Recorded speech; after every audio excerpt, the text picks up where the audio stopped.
ವೀರಶೈವ ಮತ ಸಂಸ್ಥಾಪಕರಾದ ಶ್ರೀ ಶ್ರೀ ಆದಿ ಜಗದ್ಗುರು ರೇಣುಕಾಚಾರ್ಯರ ಜಯಂತ್ಯೋತ್ಸವವನ್ನು ಕೋಟೆಯ ಬಸವಮಂಗಲ ಭವನದಲ್ಲಿ ಮಾರ್ಚ್ 24 ಸೋಮವಾರದಂದು ಹಮ್ಮಿಕೊಳ್ಳಲಾಗಿದೆ ಎಂದು ರಂಭಾಪುರಿ ಪೀಠದ ಸೋಮನಾಥ ಶಿವಾಚಾರ್ಯ ಮಹಾಸ್ವಾಮಿಗಳು ಹೇಳಿದರು.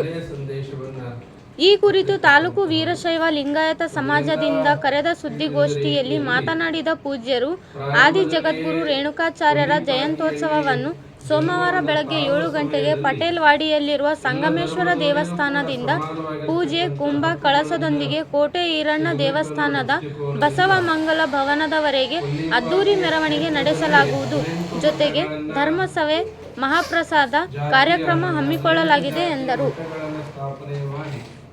18 ಜಾತಿ ಮಠಗಳಿಗೂ ಕೂಡ ಲಿಂಗ ದೀಕ್ಷೆಯನ್ನು ಮಾಡುವ ಮುಖಾಂತರವಾಗಿ ಅವರು ಈ ಭೂಲೋಕವನ್ನ ಸಂಚಾರವನ್ನು ಮಾಡಿ ಭಾರತದ ತುಂಬ ಎಲ್ಲ ಧಾರ್ಮಿಕವಾಗಿರ್ತಕ್ಕಂತಹ ಸಂಚಾರವನ್ನು ಮಾಡುವ ಮುಖಾಂತರವಾಗಿ ಸುಮಾರು 12,000 ಶಾಖಾ ಮಠಗಳನ್ನು ಸ್ಥಾಪನೆಯನ್ನು ಮಾಡಿ ಆ ಶಾಖಾ ಮಠಗಳ ಮುಖಾಂತರವಾಗಿ ಅಲ್ಲಿ ತ್ರಿವಿಧ ದಾಸೋಹ ಕಲ್ಪನೆಯನ್ನ ಪ್ರಪ್ರಥಮವಾಗಿ ಮಾಡಿರ್ತಕ್ಕಂಥವ್ರೆ ಆದಿ ಜಗದ್ಗುರು ರೇಣುಕಾಚಾರ್ಯ ಅಂತಕ್ಕಂತಹದ್ದು.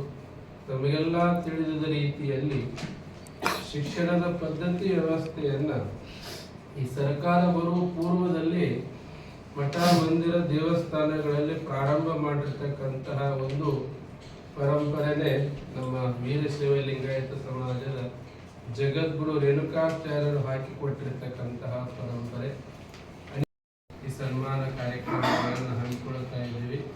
ಸಮಯ ಬಹಳಷ್ಟು ಕಡಿಮೆ ಇರೋದ್ರಿಂದ ಈ ಕಾರ್ಯಕ್ರಮ ತಾಲೂಕು ಮಟ್ಟಿಗೆ ಎಲ್ಲರಿಗೂ ಕೂಡ ಮುಟ್ಟಬೇಕನ್ನೋ ವ್ಯವಸ್ಥೆ ಆಗಬೇಕಾಗಿತ್ತು. ಸಮಯ ಕಡಿಮೆ ಇರೋದ್ರಿಂದ ಈ ಪತ್ರಿಕಾಗೋಷ್ಠಿಯ ಮುಖಾಂತರವಾಗಿ ಒಂದು ಮನವಿಯನ್ನು ಏನು ಮಾಡ್ತಾ ಇದ್ದೀವಿ ಅಂದರೆ, ನಾವು ಪೂಜ್ಯರು ಮತ್ತು ತಾಲೂಕಿನ ನಮ್ಮ ಅಧ್ಯಕ್ಷರನ್ನು ಹಿಡ್ಕೊಂಡು ಪತ್ರಿಕಾ ಮುಖಾಂತರ ತಮಗೊಂದು ಆಮಂತ್ರಣವನ್ನ ಈ ಕಾರ್ಯಕ್ರಮಕ್ಕೆ ತಾವು ಕುಟುಂಬ ಸಮೇತರಾಗಿ ಆಗಮಿಸಿಕೊಂಡು ಈ ಕಾರ್ಯಕ್ರಮಕ್ಕೆ ಯಶಸ್ವಿಯನ್ನ ಗೊಳಿಸ್ಬೇಕಂತಕ್ಕಂತಹ ಒಂದು ಮನವಿಯನ್ನ ಈ ಪತ್ರಿಕಾಗೋಷ್ಠಿಯ ಮುಖಾಂತರವನ್ನು ಮಾಡಿ ಈ ಕಾರ್ಯಕ್ರಮಕ್ಕೆ ಎಲ್ಲರ ಸಹಾಯ ಸಹಕಾರ ಇರಲಿ ಅಂತಕ್ಕಂಥದ್ದನ್ನು ಕೇಳಿಕೊಂಡು ಈ ಪತ್ರಿಕಾಗೋಷ್ಠಿಯಲ್ಲಿ ಆಗಿರ್ತಕ್ಕಂತಹ ಎಲ್ಲರಿಗೂ ತಮಗೆಲ್ಲರಿಗೂ ಕೂಡ ಗುರುವಿನ ಕೃಪೆಯನ್ನು ಇರಲಿ ಅಂತ ಪ್ರಾರ್ಥನೆ ಮಾಡಿ ನಮ್ಮ ಮಾತಿಗೆ ನಾವು ಕೊಡ್ತೇವೆ.